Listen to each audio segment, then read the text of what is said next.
Hola, bienvenidos, bienvenidas y bienvenides a todos los que nos están viendo a través de las distintas redes sociales del Instituto Nacional de Formación Político de Morena, las redes del Diplomado de Buen Gobierno, así como agradecer a la 4TV quien hace posible estos espacios de transmisión.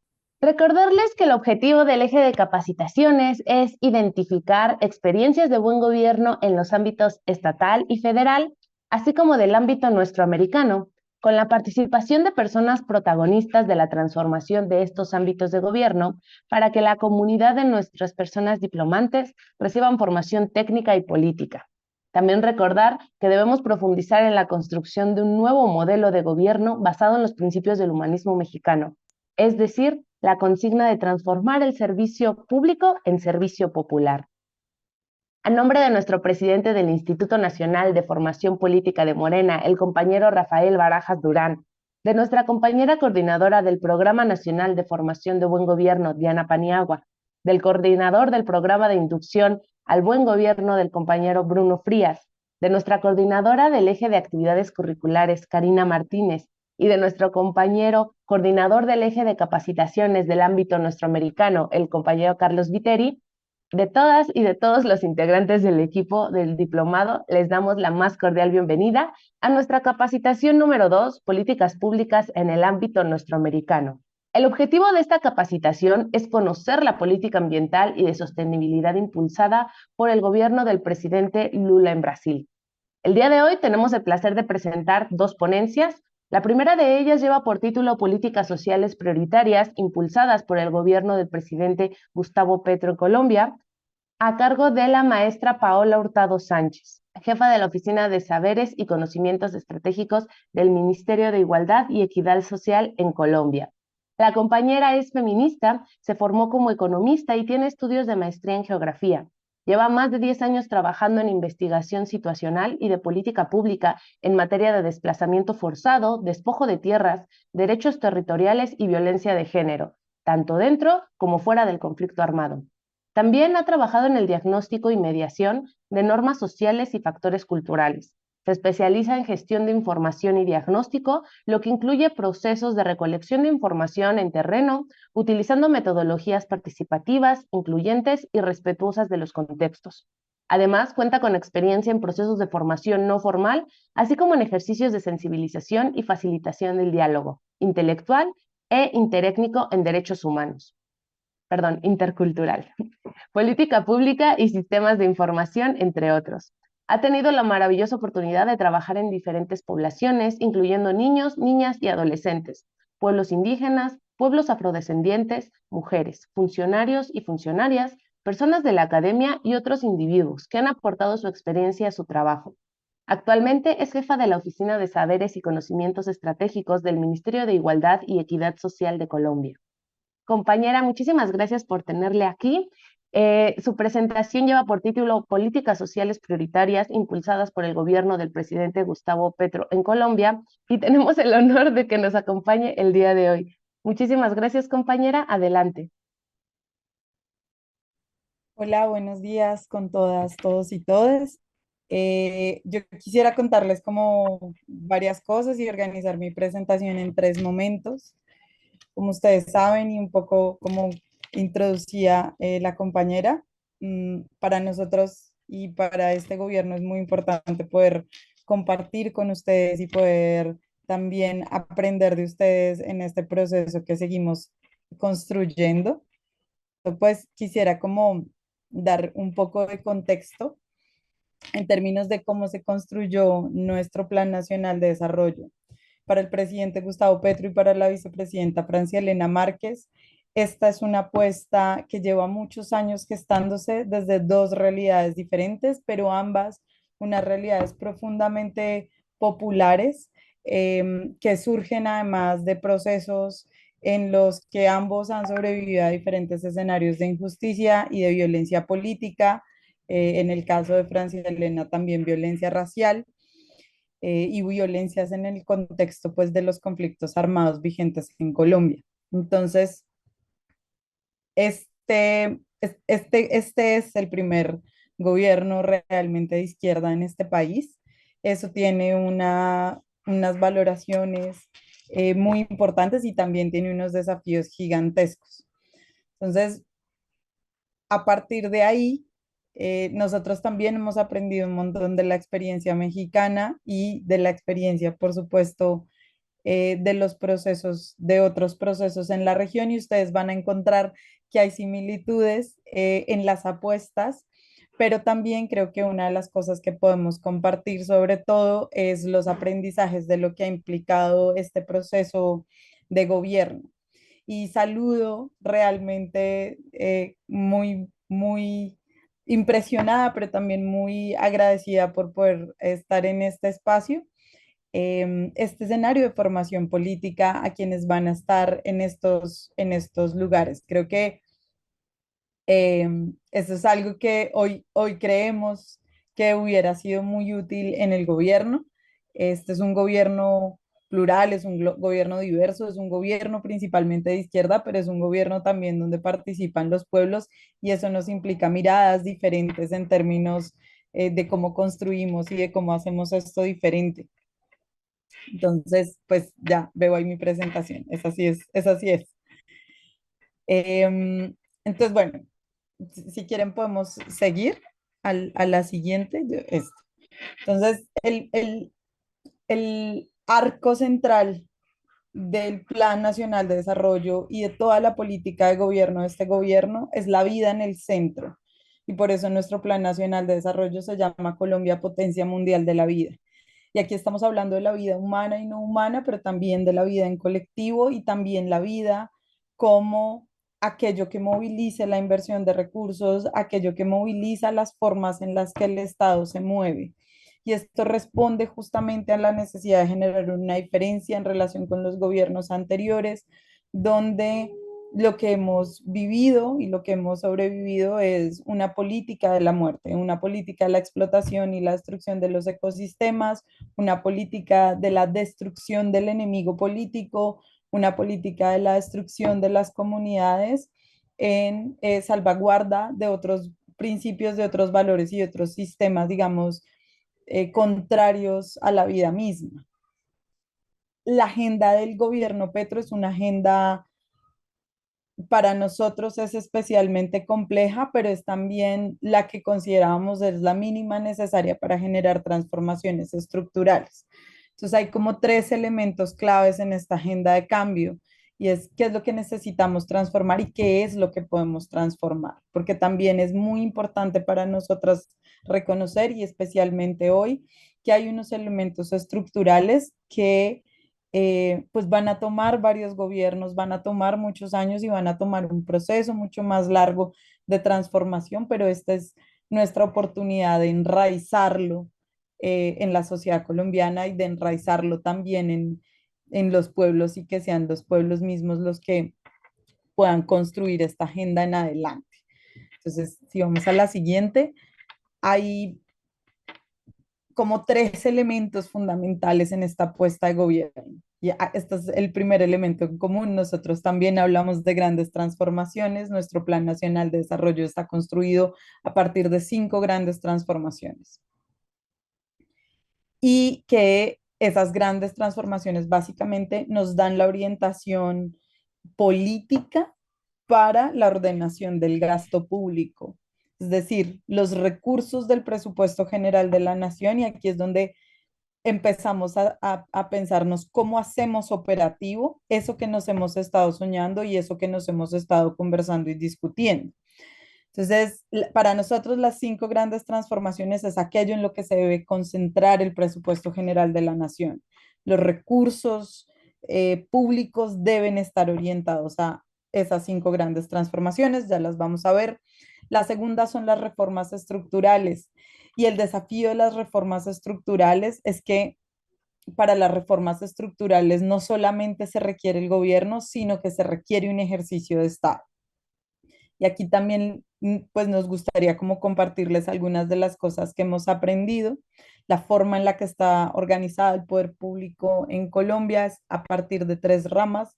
em, y tenemos la rama judicial, ¿cierto? Donde están las cortes, el ejecutivo, ¿cierto? Presidido por el presidente justamente y donde están, digamos, todos los ministerios.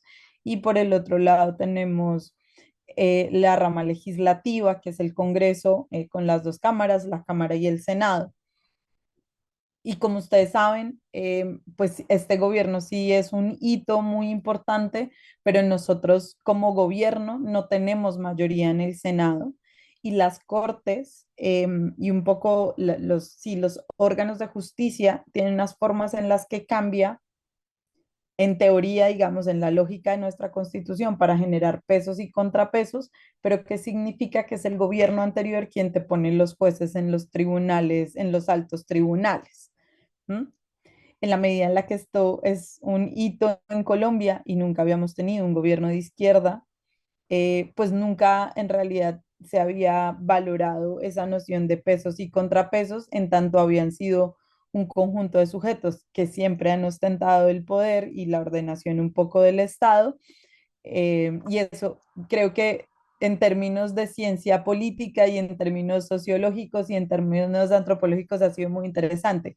Para nosotros ha implicado unos esfuerzos mucho más grandes, pero que también, digamos, lo sabíamos y estábamos preparados para ello.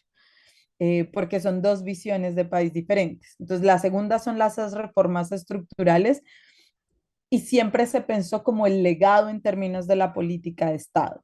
Es decir, estas reformas estructurales sabemos que son aquello que no se va a lograr necesariamente en un corto plazo, pero que sí se requiere para desmontar esos sistemas de opresión y exclusión que han generado pues, las profundas desigualdades en Colombia. Y el tercer elemento grande que uno podría pensarse que es transversal, porque sin las dos anteriores no llegamos a eso, es la agenda por la igualdad y la equidad. Y esto es en realidad una apuesta de transformación de la función pública, de la institucionalidad pública, ¿cierto? Y es una agenda pensando en cómo cambiamos el cómo se hacen las cosas desde el Estado. Entonces, esos son como los tres bloques. Yo, por supuesto, hago parte del Ministerio de Igualdad y Equidad. Con toda certeza me voy a concentrar mucho más en la última parte, pero sí quisiera como contarles porque están encadenadas, es decir, el ministerio eh, como instrumento de política responde justamente a estos dos elementos anteriores. Entonces, ya podemos cambiar a la siguiente. Entonces, estas son las cinco grandes transformaciones. La primera es el ordenamiento del territorio alrededor del agua. Y esto es muy importante porque Colombia es un país con una estructura hídrica generosa, ¿sí? Colombia como ecosistema tiene suficientes fuentes hídricas para proveer de manera responsable y respetuosa con los ecosistemas al país. No obstante, la forma en la que se han utilizado las fuentes hídricas y la forma en la que se ha gestionado los ecosistemas han generado, en algunos casos, crisis crónicas y en otros casos, profundos conflictos territoriales y procesos de desplazamiento y de despojo. ¿Por qué este es el más importante? Porque nosotros tenemos una zona que es la Mojana, que es una zona que atraviesa el río Magdalena, que es uno de los ríos más grandes de Colombia, que cada cierto tiempo sufre de unas inundaciones eh, que realmente ponen en emergencia a todo el país, afecta a varios municipios, afecta a toda una región y cuatro departamentos, y la forma en la que se ha venido gestionando es construyendo jarrillones, construyendo barreras. Entonces, y tomo este como ejemplo, este gobierno dijo, lo que nosotros necesitamos entender es cómo viaja el río y cómo los pueblos indígenas que han vivido en esa zona durante siglos han gestionado las crecidas del río para que la infraestructura sea funcional al ecosistema. Hacer este cambio en un escenario donde se han hecho inversiones en infraestructura, pues primero tiene muchas resistencias, pero también ha sido uno de los hitos de transformación y es necesitamos entender que el río se va a crecer y necesitamos ordenar el territorio y las actividades económicas, sociales, culturales y políticas alrededor del río. y no intentar forzar al río. Ese es como el primer gran escenario. Y el segundo es, los ríos en Colombia se han convertido en hidroeléctricas, ¿no? Por la necesidad de generar infraestructura eléctrica, pero por las dinámicas y las relaciones con también en algunas zonas con la influencia armada, han generado procesos muy traumáticos de desplazamiento, despojo. Seguramente si ustedes han estado viendo noticias hace algunos años, al cerrarse la represa en Ituango del río Cauca, que es el río que hoy me acompaña aquí al lado porque tuve que venir por acá estos días, em, pues generó un daño ecosistémico que va a tardar muchísimos años en recuperarse. En esa zona también los procesos de desplazamiento, el enraizamiento del paramilitarismo como mecanismo de control armado y que además, digamos, con todo lo que eso ha implicado, ha tenido unos efectos muy profundos en la forma en la que las personas se relacionan con el río. Entonces, para el eje del ordenamiento del territorio alrededor del agua, justamente le da sentido a poner la vida en el centro, y es esa vida humana y no humana, y es el reconocimiento, digamos, de lo que significa el agua para la vida misma. El segundo es el de seguridad humana y justicia social. Esto pues no es un gran secreto, la forma en la que la política de seguridad en Colombia se ha administrado, pues ha generado conflictos armados de más de medio siglo. Hemos tenido múltiples procesos de negociación. Ahorita mismo estamos en un momento muy tenso en uno de estos, y la forma, por ejemplo, en la que la política de seguridad y la política antidrogas han jugado en la política pública y en la política social también, pues ha generado los efectos de lo que hoy vivimos, las desigualdades, el desplazamiento. Este sigue siendo el país con más desplazados internos en el continente, pero sigue siendo el quinto a nivel mundial.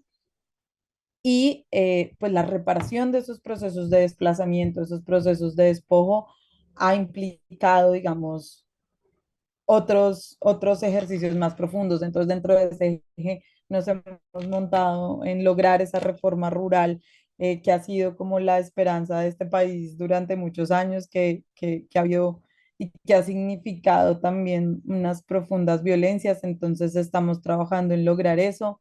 Tenemos también una noción de la justicia social como el eje orientador de las políticas de seguridad y la comprensión de la seguridad humana.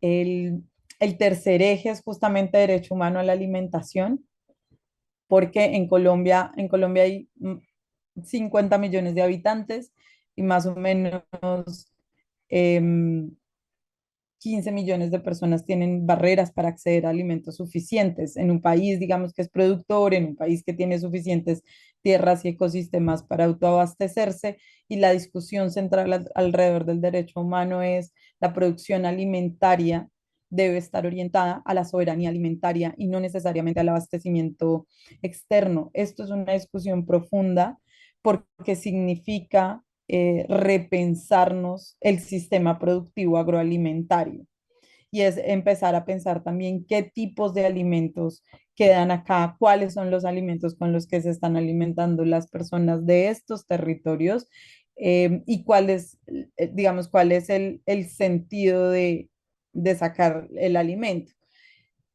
Esto, por supuesto, va atravesado de muchas discusiones. Esto tiene que ver con discusiones de infraestructura, esto tiene que ver con discusiones sobre regulación alimentaria, esto tiene que ver con discusiones sobre lo que hablaba hace un momento de la propiedad rural, la distribución y el control sobre la tierra, pero eso también tiene mucho que ver con el primer cambio que ustedes van a ver, y es dejar de pensar la política pública desde la noción de la administración social del riesgo, que es lo que nos han dejado pues las visiones del Banco Mundial y los, digamos, de la banca multilateral, y es el Estado eh, interviniendo exclusivamente para corregir fallos de mercado.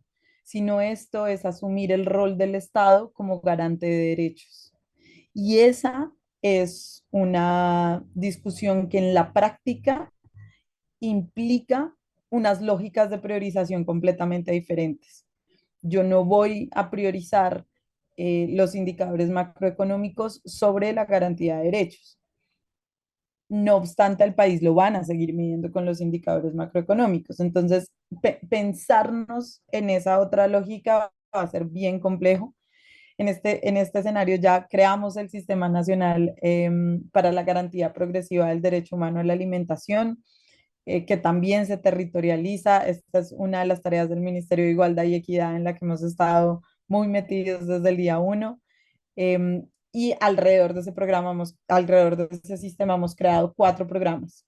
Zonas de recuperación nutricional, que es básicamente recuperar las prácticas alimentarias perdidas, tanto en términos de producción como de consumo. El programa Hambre Cero, que es un programa mucho más integral en términos de fortalecer los sistemas productivos y los sistemas de abastecimiento, y ya vamos a ver un poco esto cómo se conecta con las desigualdades, y los programas de alimentación escolar, el Plan Nacional Decenal de Lactancia Materna de Alimentación Complementaria, que al final, digamos, se van engranando en el marco del sistema como programas complementarios que le aportan a lograr la soberanía alimentaria para garantizar el derecho humano a la alimentación. El cuarto, la quinta gran transformación es la transformación productiva, la internacionalización y la acción climática, ¿no? Entonces, un poco cuando hablábamos de la introducción de cómo está centrado en la acción climática, en realidad todo el Plan Nacional de Desarrollo está centrado en la acción climática. Cuando estamos hablando de proteger los ecosistemas de la política de seguridad, cuando estamos hablando de ordenar el territorio alrededor del agua, es como la vida la estamos entendiendo a partir justamente de la acción climática. En la transformación productiva estamos pensando también en lo que significa descarbonizar todos los procesos económicos, industriales, lograr poder hacer una transición energética que nos permita proteger los ecosistemas, recuperar los ecosistemas que se han perdido, pero también pues garantizar, digamos, el acceso universal a la energía eléctrica, que es algo que hoy no ocurre. Entonces tampoco, digamos, es que con los sistemas actuales hayamos logrado la cobertura completa. Y el último eje es justamente convergencia regional. Yo creo que para un país federal como México esto es más fácil de entender que para nosotros, pero a nosotros nos ha costado siglos entender que la división político-administrativa de nuestro país responde a quienes orientaron la consolidación del Estado-Nación de la forma en la que hoy existe, y no necesariamente a la forma en la que el país se organiza en términos socioculturales, políticos y ecosistémicos. Y hay una de las cosas que a nosotros nos parece muy importante y que nos ha guiado es el profesor Orlando Falsborda hizo una propuesta de subregiones y de provincias en los años 60 y 70 para el ordenamiento ambiental de los territorios. Y esa propuesta, y se ha dicho en muchos escenarios, responde de mucha mejor manera a la forma en la que los pueblos se organizan en este territorio. Irrumpir en esas formas es lo que también genera conflictos territoriales, tensiones entre regiones y la desconexión. Entonces, para nosotros la convergencia regional implica reconocer esas relaciones socioterritoriales, pero también asegurar que el territorio nacional está conectado físicamente, pero también políticamente y también económicamente. En eso se han hecho importantes innovaciones, por ejemplo, crear un instituto para las vías terciarias exclusivamente, que se dedique a construir vías terciarias. Aquí existía una cosa que se llamaba caminos vecinales, que en todo el proceso de implantación del modelo neoliberal se desmontó, y que era lo que permitía que los municipios pequeños pudieran tener justamente, pues, como conexión entre otras regiones. Esos son como las 5 grandes transformaciones.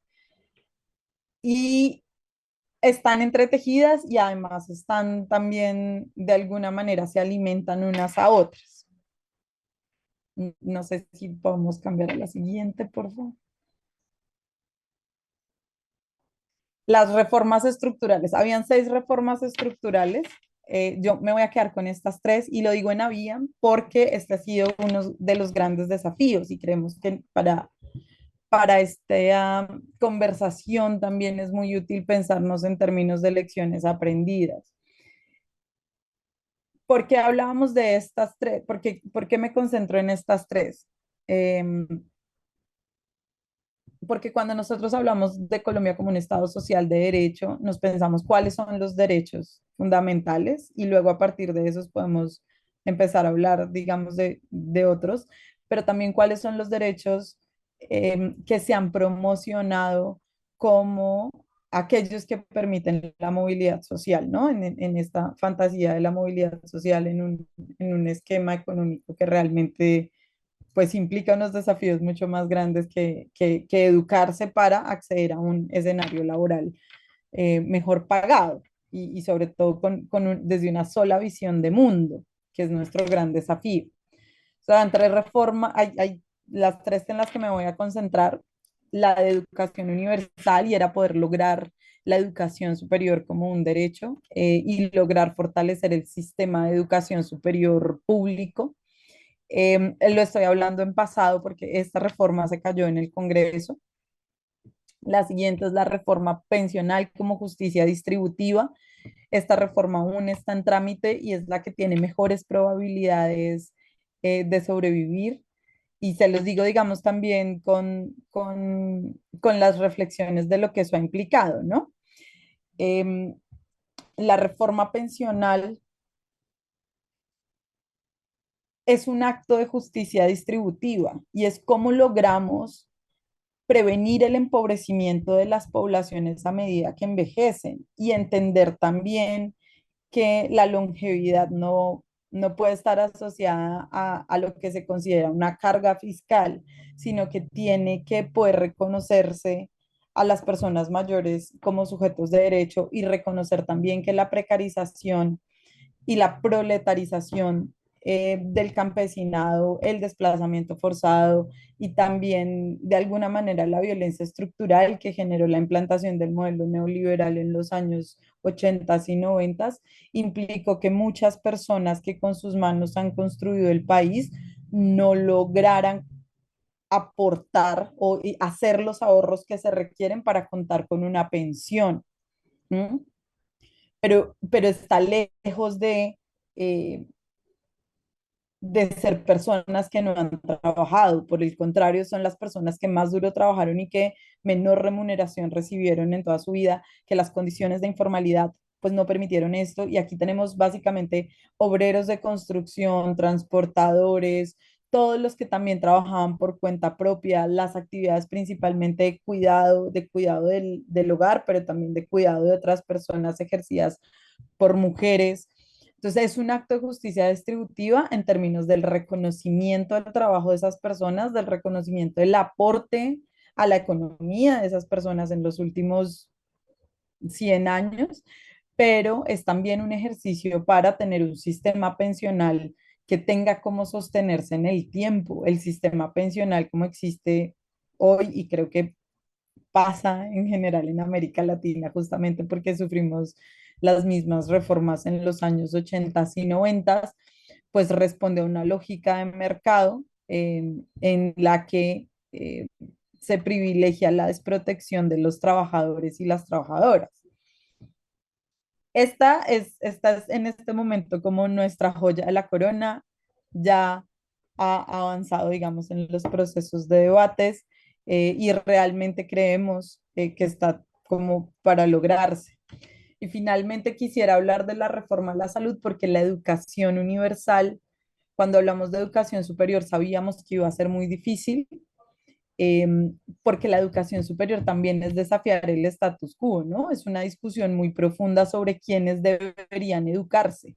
Recordemos que la lógica también ha sido eh, promover la educación para el trabajo, ¿cierto? Que es la educación técnica, que es la educación obrera, em, como un mecanismo para mantener la forma en la que está estructurada la sociedad y solo algunas personas y de manera muy excepcional logran llegar a la educación superior. Y esto se profundiza en brechas cuando hablamos, por ejemplo, de los y les jóvenes afrodescendientes, de quienes vienen de la ruralidad, de quienes son hijos, hijas, hijes de familias desplazadas, inmigrantes, es decir, lo que ocurre en realidad es que se van ampliando como esas brechas. Entonces, para nosotros la educación universal era finalmente, si el paradigma y si el acuerdo nacional que tenemos es la movilidad social, necesitamos garantizar los medios para eso y la educación es fundamental, pero no solamente a nivel individual, sino para lograr que el país se mueva a otro lugar, para lograr también, por ejemplo, la soberanía industrial, la soberanía tecnológica, la soberanía nacional en términos em, de, de tener los talentos que se requieren aquí adentro y también de evitar la fuga de talentos. Entonces, era esto era lo que mejor respondía a todos los diferentes escenarios políticos en el país, que es completamente diferente a la discusión de la reforma a la salud, porque la reforma a la salud sí era una reforma con una intención concreta y clara, donde además, por supuesto, los empresarios de la salud tienen unos roles muy importantes en el lobby alrededor del Congreso. Entonces, la reforma de la salud sí tenía la intención de desmontar las prácticas de mercado y lograr garantizar la salud como derecho. El gobierno nacional hizo unos ajustes importantes en estos procesos de negociaciones a la reforma de la salud, manteniendo la operación de privados, pero asegurando que los privados garantizaran primero la prestación de lo que se denominan los servicios de salud antes de sus utilidades, que es la gran discusión hoy. O sea, los privados de la salud son inviables en este momento en el mercado, y seguramente ustedes han visto noticias que se han declarado en quiebra, que han solicitado el cierre, pero son inviables justamente porque los recursos no se invierten prioritariamente en la sostenibilidad de su labor, sino en la repartición de las utilidades. La mayoría, además, son extranjeros y eso tiene otras implicaciones, por supuesto, en términos, si lo queremos hablar, en fugas de capital. Esta reforma sabíamos que iba a ser muy compleja, sabíamos que iba a ser muy polémica. En el año 2015 en Colombia se logró una reforma estatutaria a la salud que no resolvía el problema de fondo, pero que sí establecía límites a las libertades del mercado en la garantía de un derecho, ¿no? Porque lo que ocurre, digamos, es que la ley 100 en Colombia que se expide durante el gobierno de Álvaro Uribe es justamente convertir toda la salud en un mercado, ¿sí? Pero en un mercado donde las personas no pueden elegir dónde son atendidos. Entonces es un mercado exclusivamente para la oferta, pero donde la demanda no tiene ninguna participación, donde tú no puedes elegir dónde quieres que te atiendan o donde tú no puedes decir, este no me atendió bien, entonces me voy para otro, debería ser entonces la lógica si ese es un mercado. Eh, entonces, en 2015 la ley estatutaria de salud permitió de alguna manera poner barreras a esta discusión, pero esta reforma era fundamental para poder garantizarla en términos de derecho.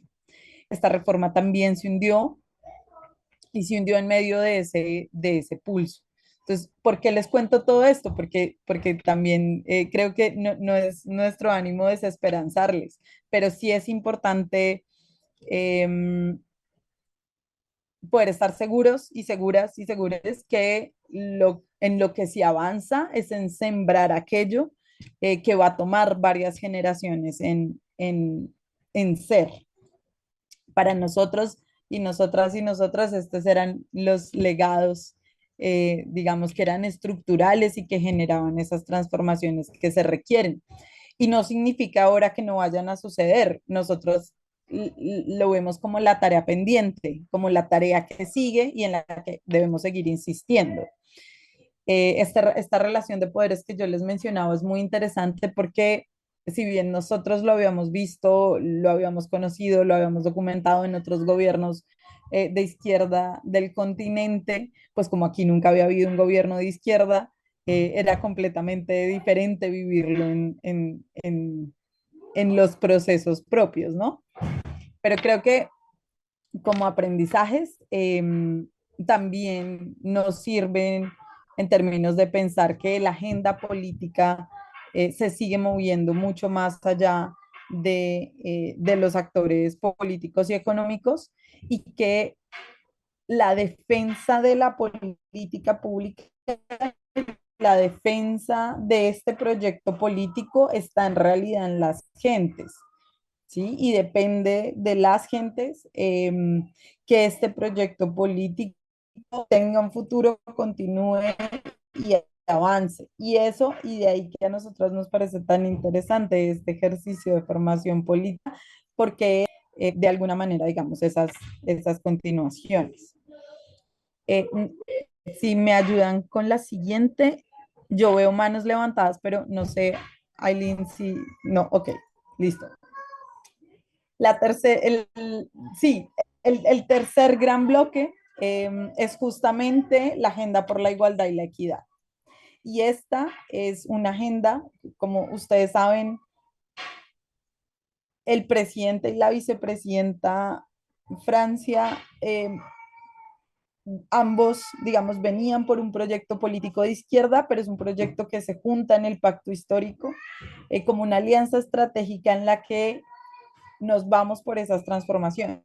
Y este ejercicio es justamente eso, la agenda por la igualdad y la equidad es la bandera, es uno de los cuatro legados junto con el reconocimiento del Pacífico como territorio y junto con el avance en la erradicación del racismo y la discriminación racial, que en Colombia es muy compleja, sigue siendo muy soterrada, pero que tiene unos efectos materiales muy violentos también.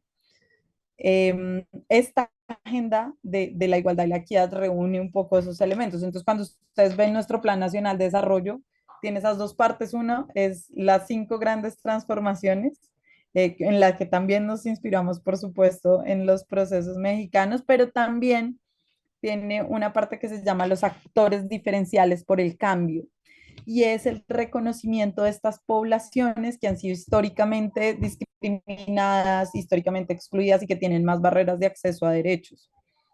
Entonces, esta agenda se reconoce en esos 3 elementos o se enmarcan esos 3 elementos. El reconocimiento de esos actores diferenciales, y aquí estamos hablando de las mujeres, estamos hablando de las mujeres en todas sus diversidades. Estamos hablando de los pueblos negros, afrodescendientes, raizales, palenqueros, indígenas, rom. Estamos hablando de la población con discapacidad, estamos hablando de la población LGBTIQ+, estamos hablando de las juventudes y especialmente de las juventudes populares, eh, que terminan siendo los sujetos de atención del Ministerio de Igualdad. Entonces acá viene el segundo elemento y es creemos una institución para desmontar las desigualdades. Entonces la gran discusión es, pero era necesario crear una institución, pero ya tenías otros ministerios, pero claro, pero la forma en la que el Estado está organizado lo que ha permitido es la reproducción y la ampliación de estas brechas de desigualdad. Y ahorita lo vamos a ver con más detalle.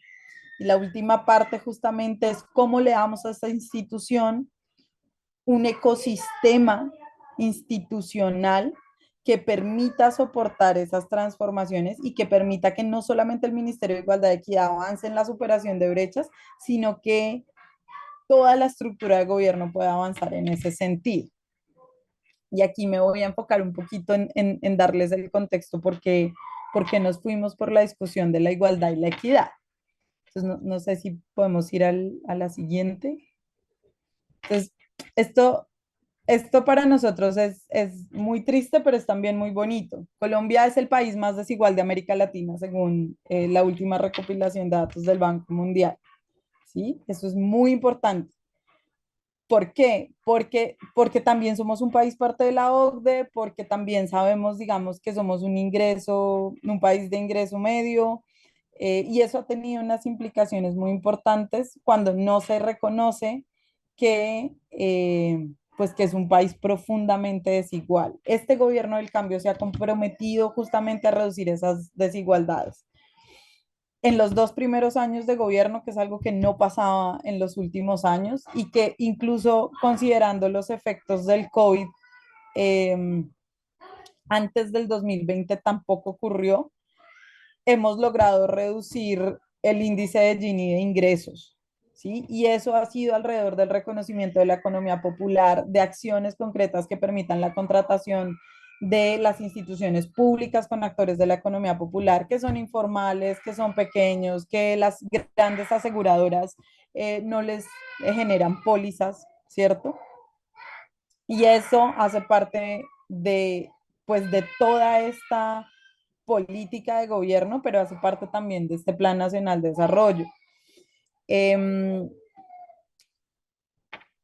y entender, digamos, que cómo operan las desigualdades en Colombia también nos lleva entonces a la necesidad de tener unas acciones diferenciadas. El Instituto de Estadística en Colombia, que ese es el DANE, el Departamento Nacional, el Departamento Administrativo Nacional de Estadística, eh, en los datos que siempre ha sacado y que hemos ido siempre viendo, pero que esta vez siendo gobierno tienen una responsabilidad política diferente.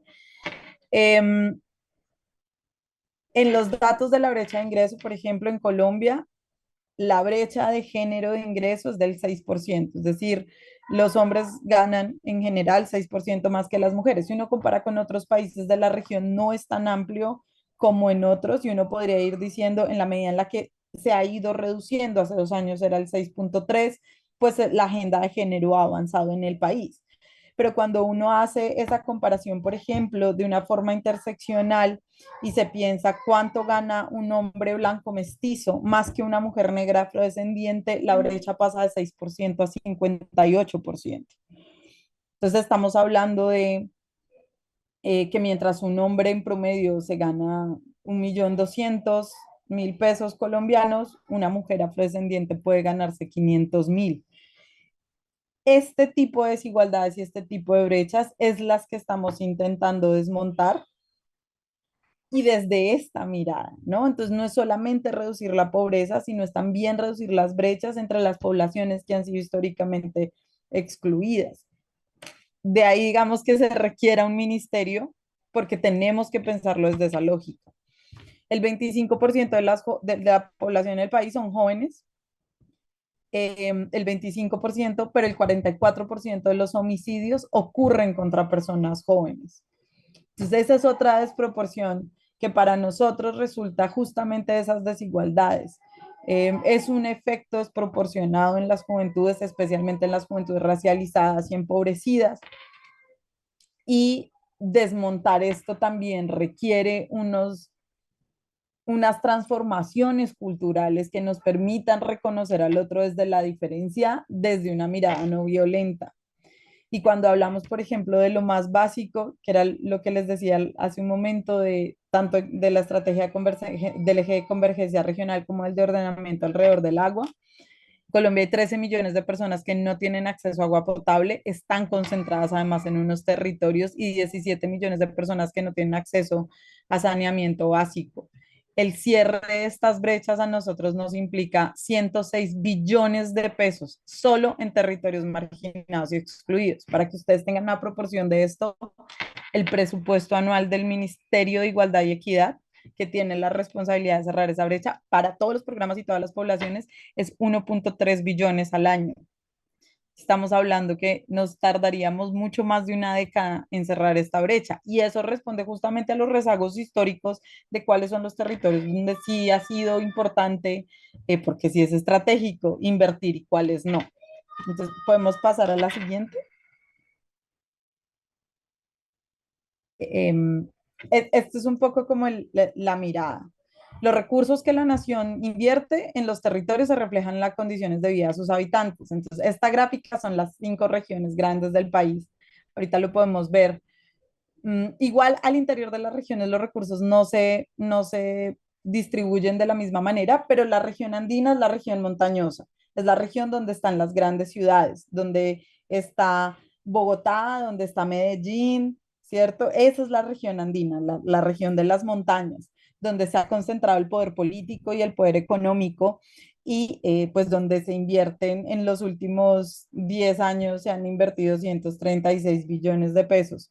Pero cuando nosotros pensamos en un territorio, por ejemplo, como el territorio insular, que es San Andrés, Providencia y Santa Catalina, las islas que están en el Caribe, pues el presupuesto nacional que se ha invertido son 3.2 billones en ese mismo periodo. Y cuando hablamos de la Amazonía, que en términos de extensión territorial es mucho más amplio que la región andina, estamos hablando de 19 billones en los últimos años. Pero cuando comparamos eso, por ejemplo, con la esperanza de vida al nacer, es cuando vemos que la forma en la que los recursos se distribuyen sí tiene mucho que ver con la calidad de vida y la forma y las condiciones de dignidad en las que viven las personas. La región andina es la que mejor esperanza de vida tiene, incluso mayor que el promedio nacional, y es donde más recursos de la nación se invierten, ¿cierto? Y los territorios de la región Amazonía, ¿sí? Como Amazonas, como Baupés, pues tienen unas brechas bien amplias, ¿no? En la Amazonía el promedio de esperanza de vida son 71 años, cuando en la región andina son 77, estamos hablando de 6 años menos en el mismo país. Y cuando vamos a mirar cada uno de los departamentos, pues hay departamentos como Baupés, donde la esperanza de vida son 64 años. Entonces, entender la forma en la que la política pública tiene unos efectos en la vida material de las personas también es lo que nos ha permitido a nosotros diseñar una agenda de cambios materiales y concretos que hoy estamos implementando y que realmente esperamos que podamos dar cuenta de esas transformaciones, ¿sí? Que van a ser muy, muy concretas. Podemos ir a la siguiente. Mm, este es el mapa de lo mismo que les conté hace un momento. Entonces, lo que quería mostrarles es la región de la Amazonía, es la que está en la parte de abajo en amarillos y rojos, ¿cierto? Y la Orinoquía es la que está en rojo hacia este lado del mapa, no sé hacia dónde se ve. Y la región andina es la que ustedes ven principalmente en verde, sobre todo en el verde más oscuro. Em, que es justamente pues donde hay una mejor esperanza de vida al nacer. Territorios como Chocó, que es un territorio principalmente étnico, indígena y afrodescendiente, territorios como La Guajira, que también es un territorio principalmente étnico, pues son los territorios, además de la Amazonía, donde la esperanza de vida al nacer pues es mucho menor y es donde también menos recursos llegan, ¿no? Cuando uno hace la comparación, por ejemplo, con Bogotá, Baupés, el departamento del que hablábamos hace un momento, donde la esperanza de vida son 64 años, la diferencia entre Bogotá y Baupés son 15 años de vida menos. ¿Mm? Esos niveles de desigualdad realmente en términos de la dignidad humana son inaceptables. No puede determinar tanto el lugar donde naces a qué vas a tener acceso en la vida. Pero esto, digamos, es una profundización del anterior. Si vamos a la siguiente, porfa. Esto es un poco, estos son los mapas de esos correlatos, ¿no? Entonces, en el mapa en gris ustedes ven cuál es el país que está conectado en términos de vías y cuál es el país que no. Ustedes ven Chocó y el Pacífico en general desconectado y ven la Amazonía completamente desconectada. La conexión en realidad está en la región andina. ¿Mm? Em, y vamos a la siguiente. Estas son las poblaciones del ministerio, pero quisiera como saltármelas un poco porque estamos también en una parada. Esta ha sido la historia de creación del ministerio, que ha sido una locura, eh, porque ha sido montar, hace 100 años esto no ocurría en este país. El último ministerio que se creó de ceros fue el Ministerio de Industrias, que luego se convirtió en el Ministerio de Trabajo en 1923. Entonces, crear el ministerio ha sido todo un desafío, a la vez que hay que ir montando el barco mientras lo vamos pintando. Yo quisiera quería compartirles más bien como unas reflexiones frente a esto en términos de entender lo que implica tener una institucionalidad para esas transformaciones materiales, pero también la importancia de contar con ellas. Poder contar con una estructura administrativa que tenga una forma distinta a la burocracia de operar. Y eso no es sencillo y no es fácil transformar las estructuras del Estado. Entonces, contratar gente que viene de los territorios excluidos y marginados ha sido un desafío por el reconocimiento de esos saberes, por el acceso que han tenido a trabajos formales, por un montón de cosas, por la estructura misma del Estado. Cosas como esas han sido muy desafiantes, pero esa ha sido como un poco la historia, que es el cambiar el cómo, quiénes son los que dirigen este ministerio, quiénes hacen parte de este ministerio, cómo trabaja la persona.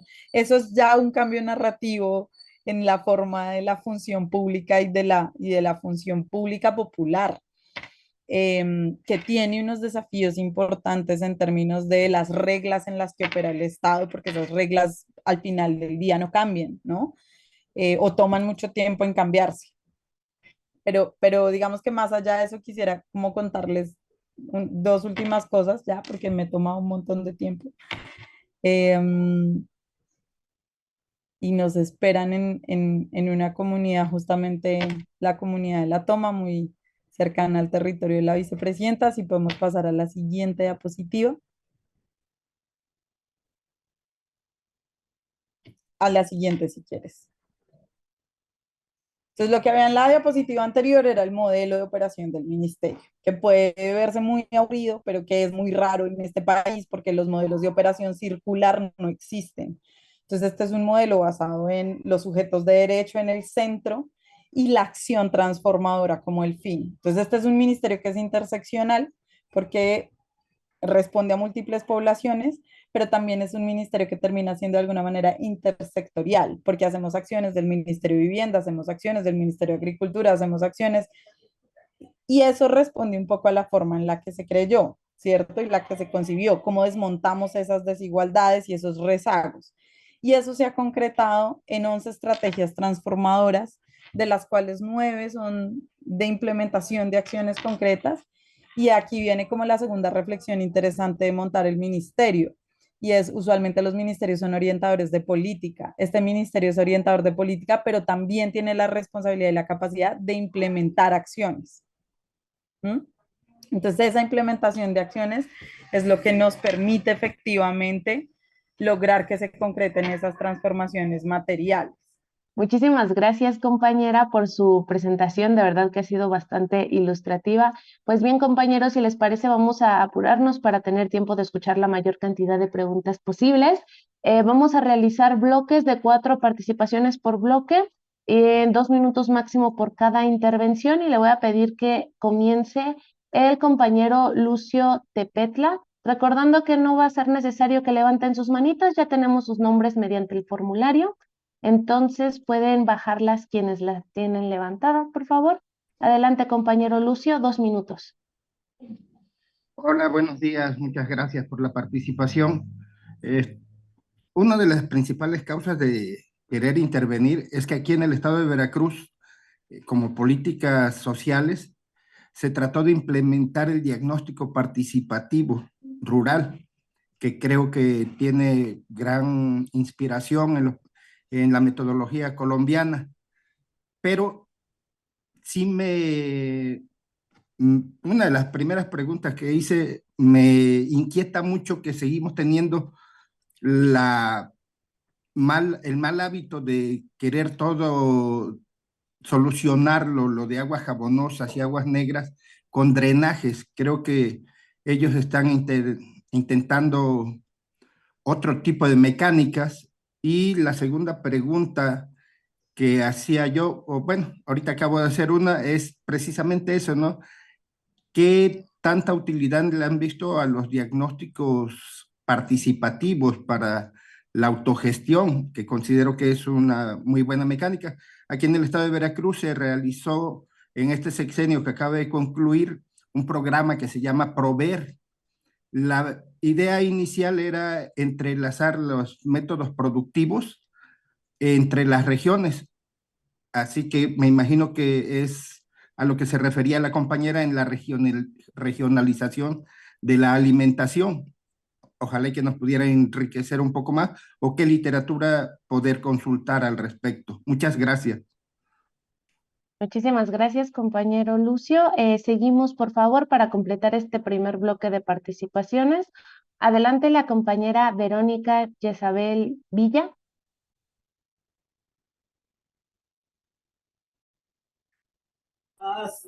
Buenos días. Yo lo que quiero saber Bueno, es cómo en Colombia motivar a los jóvenes para seguir estudiando medicina. Ya ve que dijeron que todo lo que era salud era como un corporativo exclusivo y nadie escogía a su médico. ¿Cómo le hicieron para que estos muchachos volvieran a ilusionarse con la carrera? Es lo que quisiera saber, los estudiantes. Muchísimas gracias, compañera. Continuamos, por favor, con el compañero Cosme González.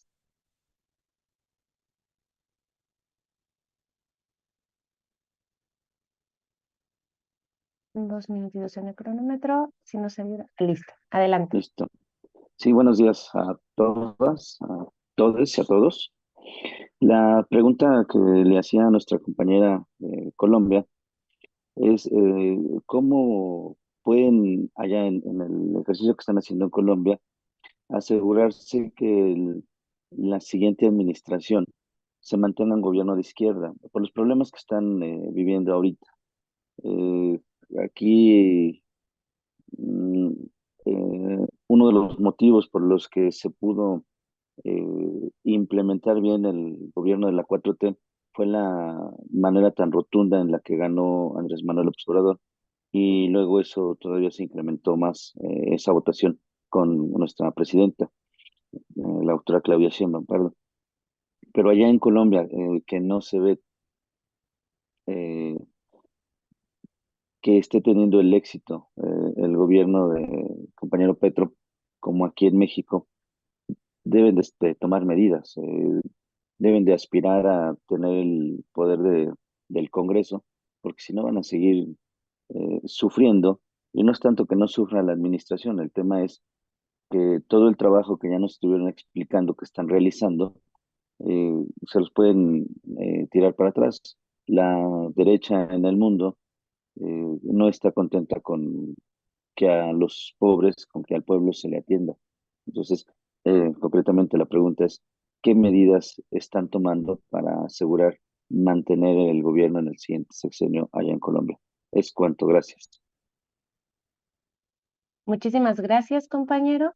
Y vamos a pedirle que nos ayude a cerrar este bloque de participaciones a la compañera Marcela Acosta.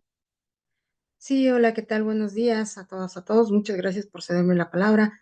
La pregunta concretita es, con base en esta búsqueda de la equidad entre hombres y mujeres, si se tiene considerado en Colombia delinear alguna política que atienda el tema de violencia de género. Esa sería mi pregunta. Muchas gracias.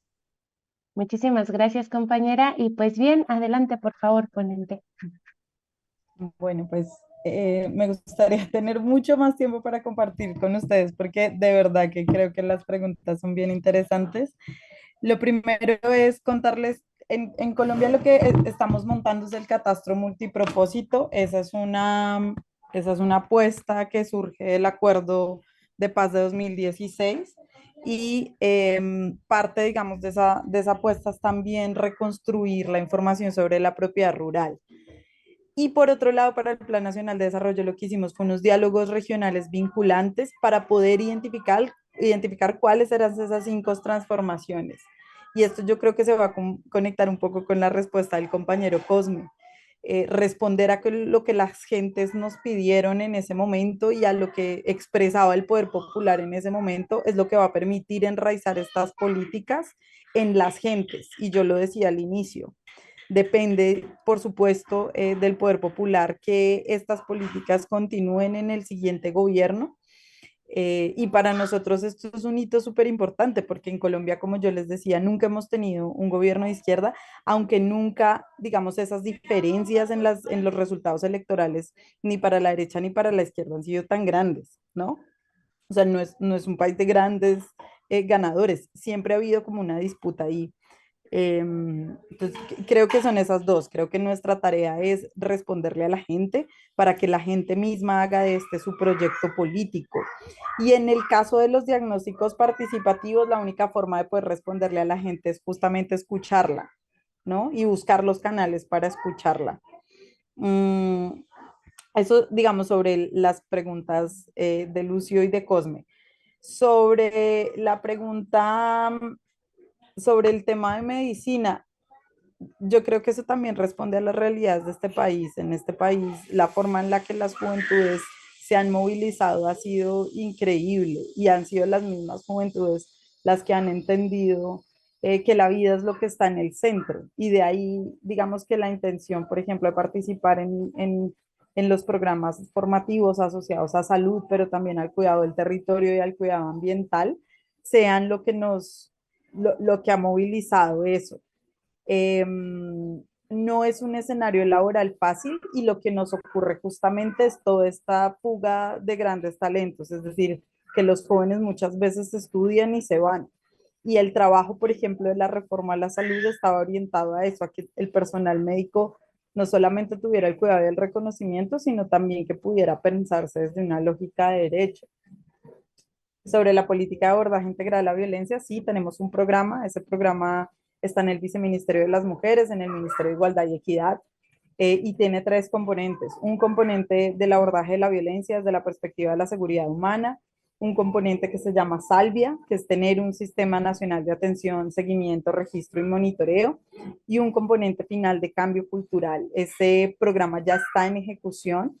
Y si ustedes quieren, también les podemos compartir como la información específica de cómo creamos los programas, cuáles son los contenidos, de dónde salieron y qué dificultades también hemos tenido en la operación y qué cosas han resultado bien. Creo que eso también podría ser bien interesante, pues como de compartir esta experiencia.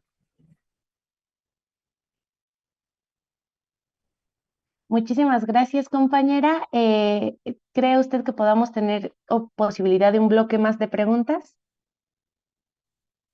Ya estoy caminando para subirme al carro, entonces puedo estar, pero es posible que me desconecte. Ok, perfecto. Bueno, le agradecemos muchísimo el poder haber intentado dar respuesta a la mayor cantidad de inquietudes de compañeros y compañeras y le agradecemos muchísimo este espacio. Creo que ha sido bastante enriquecedor para todos A y ustedes, todas. muchísimas gracias. Muchísimas gracias. Pues bien, compañeros, compañeras, vamos a aprovechar este momento para pedirle a nuestro querido compañero Carlos Viteri que nos ayude a dar un cierre a esta primer ponencia con toda su experiencia y todos los comentarios que acabamos de escuchar hace un momento en la primera ronda de preguntas. ¿Qué es lo que podemos considerar como un cierre? Adelante, compañero Carlos. Bueno, muchas gracias. Creo que un tema central, un tema clave que de alguna manera tiene una cercanía con el proceso mexicano es, en Colombia, Paola nos ha mencionado que es el primer gobierno de izquierda. ¿Y por qué digo cercanía? Porque efectivamente acabamos de concluir acá en México el primer sexenio de un gobierno de izquierda, de un gobierno de transformación, ¿no?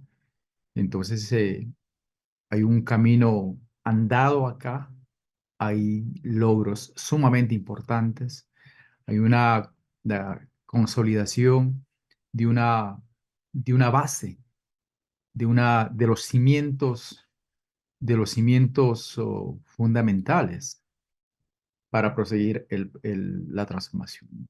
Entonces, en Colombia están en ese camino, en ese proceso, y, y lo otro es el enfoque que ha adoptado el gobierno de Gustavo Petro, ¿no? Evidentemente hay un Plan Nacional de Desarrollo que se denomina, como lo señaló Paola, eh, Colombia Potencia de la Vida. Y eso se refleja en cómo está estructurado la visión de la política pública, la visión del proceso de transformaciones que coloca en el centro la vida. Y estamos hablando de un país de un país marcado por una guerra interna, marcado por una violencia interna que supera el medio siglo, ¿no? Estamos hablando también de un país que ha sido el epicentro del crimen organizado y de la producción y, y comercialización de sustancias psicotrópicas, ¿no? Entonces, aparte de eso, estamos hablando de una presencia de alrededor de siete bases militares norteamericanas. Entonces, eh, tratar de transformar esa realidad, una realidad, por otro lado, donde ha habido una suerte de limpieza selectiva de líderes sociales. Es decir, es el país con el mayor número de asesinatos a líderes sociales. La gran parte, la gran mayoría de sus líderes sociales son líderes del ámbito rural. La gran mayoría son líderes indígenas, líderes campesinos, ¿no? Eh, entonces, a partir de eso, iniciar una política de transformación, ¿no? Evidentemente, no podía no poner la vida en el centro. Entonces, pero todo esto está conectado a un contexto global de crisis energética, ¿no? Un contexto global de una enorme desigualdad, ¿no? De hecho, Colombia, yo no sabía ese dato, pues estaba mencionado un dato, entiendo que es reciente aquello del país más desigual. Sabemos que América Latina es la región más desigual del mundo, pero dentro de América Latina, Colombia es el país más desigual, ¿no? Pese a estar en la OCDE, pese a estar considerado un país de renta media, pero evidentemente desde la perspectiva neoliberal eso es bueno, pero desde la perspectiva de la transformación, cuando los recursos y las políticas benefician a las élites y únicamente se mide el avance o el progreso desde la